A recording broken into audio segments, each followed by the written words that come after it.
할렐루야.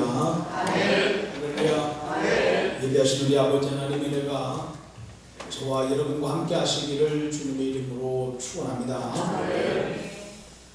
얼마 전 가까운 교회 목사님께서 이런 말씀을 하셨습니다. 목사님, 오늘 오후에는 처갓집에 좀 다녀오려고 합니다. 그런데 처갓집에 가도 이제는 가고 싶은 생각이 별로 없습니다. 왜냐하면 장인 장모님이 다 돌아가셨기 때문입니다.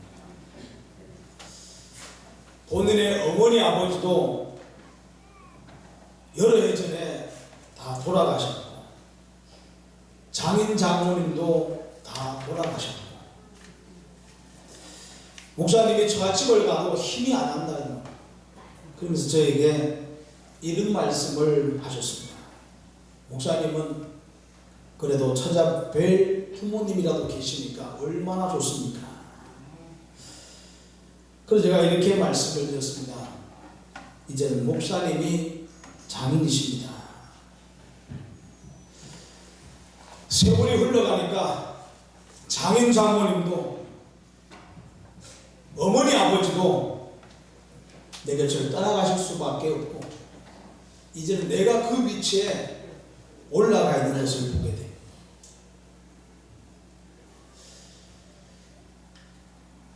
청년이 가슴에다가 꽃을 달아주는데 내가 벌써 꽃을 달아야 될 나이가 됐나, 그런 생각을 하게 되니까 참 세월이 너무나 빨리 흘러간다, 그런 생각을 하게 됩니다.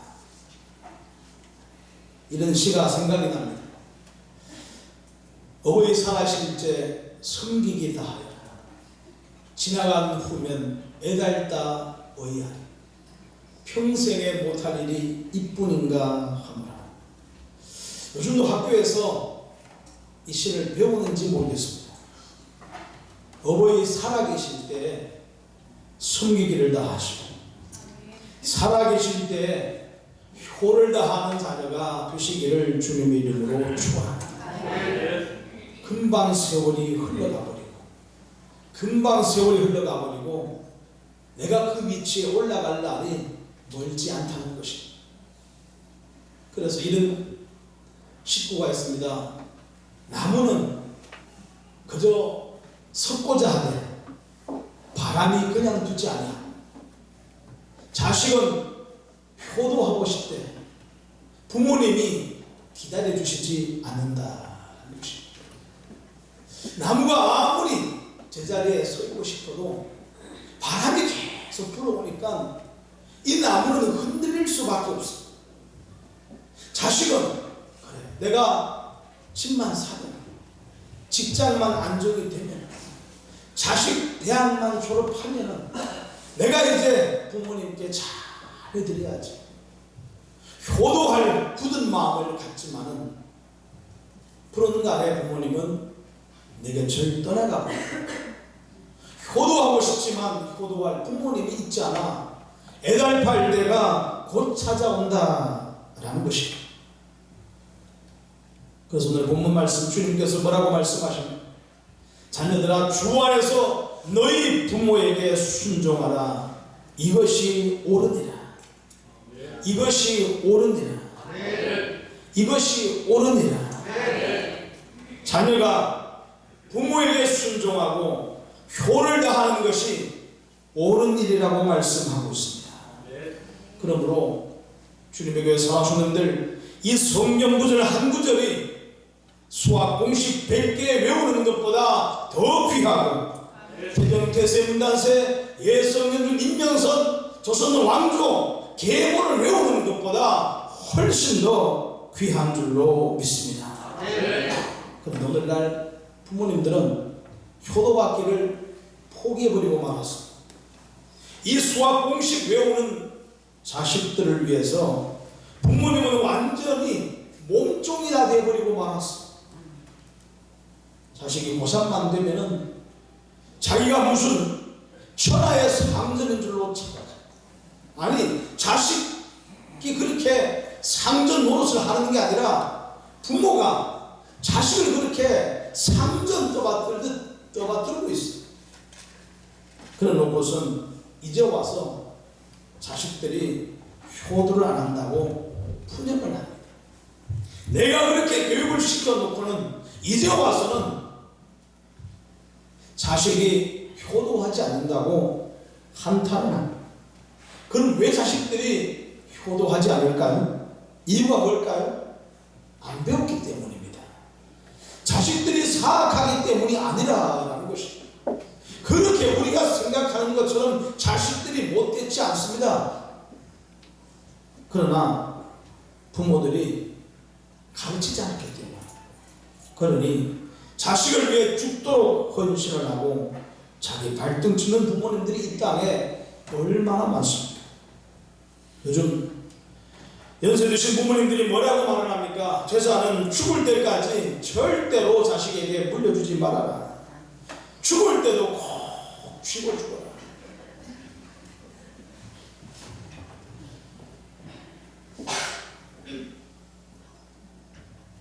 땅 속에 들어갈 때도 쥐고 죽어라.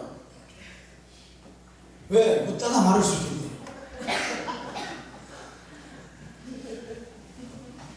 화장터에 들어갈 때도 쥐고 들어가라. 왜? 태우다 말 수 있기 때문에. 왜 이런 말들이 나와요? 왜? 이유가 뭘까요? 가슴 아픈 일이 아닙니까? 아니, 자식들에게 좀 일찍 재산을 상속해 주면은 자식이 그 재산 가지고 열심히 경제활동 잘해서 10년 걸릴 거 5년 만에, 5년 걸릴 거 1년 만에 잘 뻔듯하게 자리 잡고, 그리고 행복하게 살면서 부모님에게 효도 잘하면 얼마나 좋습니까? 그런데 물려주니까 그 재산은 다 탕진해버리고, 물려주니까 부모님은 천도꾸리가 되고, 찾아오니까 아저씨 여기 왜 왔냐 그러고, 아주머니 이게 어쩐 일이냐고 그러고, 그러니까 물려줄래야 물려줄 수가 없다, 그런 얘기인 것입니다. 그런데 사실은 알고 보면은 부모님들이 그렇게 만들어 놓은 거예요. 그러므로 주님의 성도님들, 오늘 이 에베소서 6장 1절로 3절 말씀을 어릴 때부터 자녀들에게 가르치시기 바랍니다. 어릴 때부터 이 말씀을 읽고 듣고 깨닫게 하시기를 바랍니다. 그래서 내 자녀들로 하여금 주님 안에서 순종하게 하시고 효도하게 만드시는 지혜로운 부모님들 놔두시기를 주님의 이름으로 축원합니다. 이런 말이 있습니다. 오늘날 하우스는 많은데 홈이 없다. 집은 많은데 가정이 없다.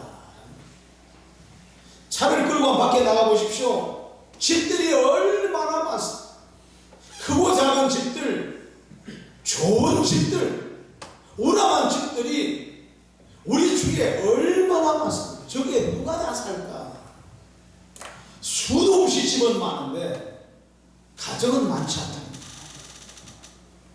하나님이 원하시는, 내가 원하는 그런 가정들이 많지 않다는 것이, 집은 호화롭고 웅장하게 세워져 있습니다만 그 안에는 싸움과 전쟁이 끊이지 아니하고, 부모와 자식 간의 갈등이 끊이지 아니하고, 그래서 항상 전쟁터를 방불하는 이런 가정들이 얼마나 많습니까? 사랑하는 효도는 믿는 자녀들의 마땅한 의무요 본분인 줄로 믿으시기 바랍니다. 많은 목회자들이 이렇게 설교를 합니다. 사랑하는 성도님들, 땅에서 장수하기를 원하십니까? 땅에서 잘 되시기를 원하십니까? 그러면 부모님께 순종하시기 바랍니다. 그렇게 말 아닙니다. 이는 하나는 알고 둘은 모르는 설교예요. 효도는 땅에서 잘 되고 안 되고를 떠나서 장수하고 안 하고를 떠나서 효도는 그냥 해야 되는 것입니다. 그럼 3절 말씀에 이로써 내가 잘되고 땅에서 장수하리라 이렇게 말씀하신 이유가 뭘까요? 이는 하나님이 하실 일이라는 것입니다. 내가 땅에서 잘되기 위해, 장수하기 위해 부모에게 효도하는 것이 아니라 내가 부모에게 효도하게 되면은 하나님께서 이렇게 만들어 주실 것이라는 겁니다. 특별 사면은 누가 하죠? 대통령이 안 해요. 누가 받죠? 모범수가 받습니다. 그럼 모범수는 전부 다 특별 사면 받습니까? 아닙니다. 대통령 마음인 것입니다. 무슨 말씀인지 이해하시겠습니까? 오늘 우리가 무슨 대가를 바라고 액션을 취하면은 반드시 실망하게 되어 있습니다. 따라서 우리에게 절대적으로 필요한 것은 하나냐와 미사일과 아사랴와 같은 신앙입니다. 당신이 우리를 저 불 가운데 집어던지게 되면은 살아계신 하나님께서 우리를 저 불 가운데서 반드시 건져내실 것이요, 그리하지 아니할지라 우리는 왕이 세우신 금신상에게 절하지 아니할 줄을 아옵소서. 불 가운데 들어가면은 살아계신 여호와 하나님께서 건져내실 것을 이들은 믿었습니다. 그러나 여호와 하나님께서 건져내지 않는다 할지라도, 저 불 가운데 들어가서 죽는다고 할지라도 나는 여호와 하나님 외에 당신이 세운 금신상에게 절할 수가 없습니다. 단언하고 선포하고 있더라는 것입니다. 따라서 부모님이 나에게 많은 재산을 물려주든 그렇지 아니하든, 부모님이 나에게 잘하시든 그렇지 않든, 내가 땅에서 잘 되든 안 되든, 내가 장수하든 안 하든 전부 다 떠나서 부모님은 그냥 부모님이시기 때문에 자식은 마땅히 효도해야 한다라는 것입니다. 이것이 믿음이요, 이것이 신앙인 줄로 믿습니다. 그러므로 우리가 이 땅에서 잘되고 못되고 장수하고 안 하고를 떠나서 자식이라면은 부모님께 효도하는 이런 성숙한 하나님의 사람들, 신앙인들 되시기를 주님의 이름으로 축원합니다. 그럼 이 효도의 클라이막스는 무엇일까요? 그것은 바로 영혼 구원입니다. 영혼 구원입니다.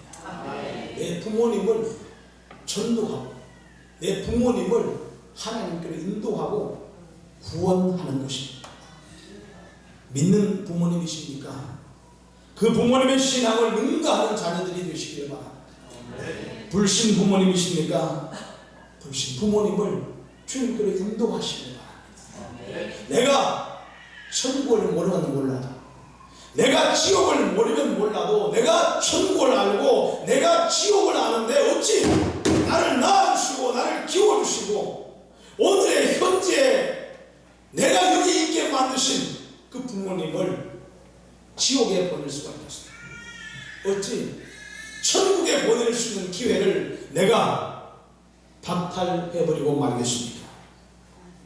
따라서 내가 살아있는 동안에, 부모님이 살아계신 동안에 오늘 저와 여러분들 주님 앞에 엎드리시고 부모님 앞에 무릎을 꿇으시고 사정을 하든 눈물을 흘리든 수단과 방법을 다 사용했으라도 내 부모님을 주님께로 인도하는 이 일을 포기하지 않기를 주님의 이름으로 축원합니다.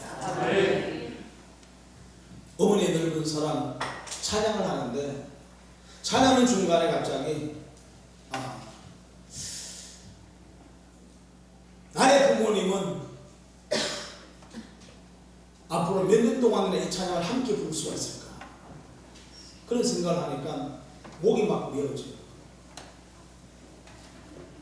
만약에 여러분의 어머니가, 여러분의 아버지가 살아계시다고 할텐데 과연 이 찬양을 함께 몇 번이나 부를 수가 있겠습니까?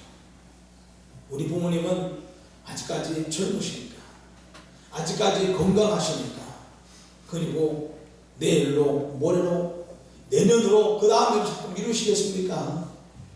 기회가 있을 때 놓치지 마시고, 기회가 있을 때 여호와 하나님으로 인도하는, 효도하는 자녀들 되시기를 주님의 이름으로 축원합니다. 집을 사드리고 차를 사드리고 이것도 중요한 일입니다. 그러나 이거 전부 다 해드리고 부모님의 영혼을 하나님의 나라 천국으로 인도하지 못한다고 하면은 그는 불효자 중에 불효자입니다. 그러하기에 세상에 아무것도 못 해드려도 내 부모님을 살아계신 동안에 하나님께로 인도하시고 구원할 수 있기를 주님의 이름으로 축원합니다. 못 들으신 분이 많기 때문에 다시 한번 간증을 하도록 하겠습니다. 저는 고등학교 3학년 때 진로를 앞에 놓고 40일 특별 새벽 예배를 드렸습니다. 저녁에 가방을 메고 산을 4개 넘어 교회를 가게 됩니다. 그리고 교회에서 공부를 하다가 기도하다가 또 공부하다 기도하다 그러면서 교회에서 잠을 자고 새벽 예배를 드리고 그리고 집으로 와서 아침을 먹고 학교를 가. 이렇게 40일을 하고 났는데 갑자기 신학교를 가라고 원서가 하나 집에 도착하게 됩니다. 그래서 기도하는 중에 아버지 앞에 무릎을 꿇고 제가 여쭤봤습니다. 아버지, 자, 신학을 하고 싶은데 보내주시겠습니까? 그때까지만 해도 저희 아버지는 아주 교회에는 상당히 반대를 많이 하시는 분이었어요. 그래서 99.9%는 반대하실 줄 알지만은 제가 일단은 한번 내가 말씀을 드려야겠다. 그래서 무릎을 꿇고 말씀을 드렸는데 아버지께서 아무 말씀도 하지 않고 그냥 가라는 겁니다. 둘 중에 하나 같아요. 제가 보기 싫었던지 아니면은 본인이 농사를 지어보니까 농사가 너무 힘들어서 내 자신만큼은 농사 이외의 것은 다 해도 좋다. 이것만큼은 하지 말아라. 그런 생각. 둘 중에 아마 하나 있었을 것 같은데 지금 와서 생각하게 되면 후자가 아닐까 그런 생각을 하게 됩니다. 그리고 허락을 받고 서울로 3개월을 하여서 신학을 하게 되셨습니다. 고생도 참 많이 했습니다. 지금까지 제가 이사한 것을 쭉 세어보니까 33년 동안에 이사를 21번을 했더라. 이 가운데는 이사 3번도 못 하신 분도 많을 거예요. 33년 동안에 21번을 서울 바닥은 전부 다 돌아다녔어요. 그러면서 저녁에는 때로 잘 집이 없어서 교회 한 옆에 기도실 하나를 얻어서 그곳에서 잠을 자고 그곳에서 생활을 하게 되는데 겨울에는 보일러가 안 들어와서 저나마 보일러 좀 깔아주시지 목사님은 보일러도 안 깔아주시고 그냥 방만 주시는 거예요. 거기서 전기장판 하나 깔아놓고 새우잠을 자고 온수가 안 나와서 찬물로 세수하다가 견딜 수가 없어가지고 목욕탕에다가 하루에 500원씩 주고 한 달 동안 와서 세수만 하고 가겠다고 계약을 하고 식당에다가 하루에 1,500원짜리 3끼를 다 먹을 수가 없어서 아침 저녁 2끼만 먹겠다고 45장을 끊어서 그것도 다 먹을 수가 없어서 남겨가면서 그러면서 백지 생활을 시작하게 되었습니다. 그러던 어느 날 서울의 은평교회라는 교회가 있는데, 교회에서 잠을 자고 2층 다락방이 있는데 다락방에서 잠을 자기 위해서 이제 누웠습니다. 누워서 천장을 쳐다보면서 가만히 생각을 하는데 갑자기 부모님이 생각이 나는 거예요. 그러면서 부모님이 돌아가시면 어떻게 할까? 부모님이 아직까지 하나님을 믿지 않는 것에 대한 애달픈 마음이 너무나 큰 거예요. 그래서 집으로 전화를 드렸습니다. 밤에 한밤중에 전화를 드리니까 어머니께서 받으시니까 여보세요라고 하는 음성이 들리는 그 순간에 제가 눈에서 눈물이 주체할 수가 없어서 계속 펑펑 울었어요. 그러니 난리가 막 난 겁니다. 도대체 무슨 일인가? 한참을 울고 난 다음에 어머니에게 이 한 말씀을 드렸습니다. 어머니, 교회 나가세요. 이 한마디를 딱 남겼는데 그저부터 어머니가 교회를 나가시기 시작해서 지금까지 30년 동안을 교회를 나오고 계십니다. 자식이 흘리는 눈물 한 번이 어머니의 영혼을 구원해 내었다고 하면은 울만하지 않습니까? 하나님 자고 울만하지 않습니까? 주님의 교회 사랑순도인데 내 부모님이 아직도 살아계시다고 하면은 나는 그 부모님을 위해서 몇 번이나 울어보셨습니까? 몇 번이나 하나님께 통곡하며 눈물로 간구해 보셨습니까? 내가 부모님의 영혼을 구원해낼 수는 없습니다. 그러나 여호와 하나님께서 소돔과 고모라를 멸망시키실 때 아브라함을 생각하사 롯을 그 엎으시는 중에서 건져내었다고 말씀하고 있습니다. 내가 주님 앞에 눈물로 간구하며 주님께 엎드려 메어달려 몸부림치며 하나님께 기도할 때 주님께서 내 마음을 안 받아주시겠느냐라는 것입니다. 주님께서 나를 외면하시겠느냐라는 것입니다. 그러므로 아직 기회가 있거든. 기회가 있거든.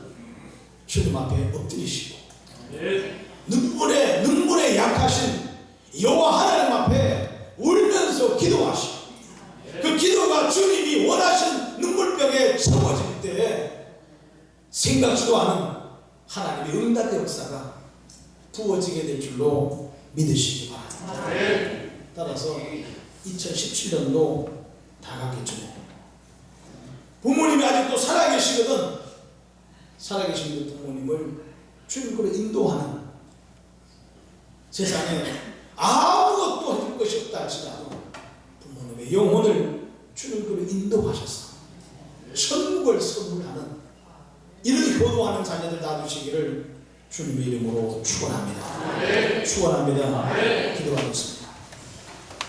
거룩하신 우리 아버지 하나님,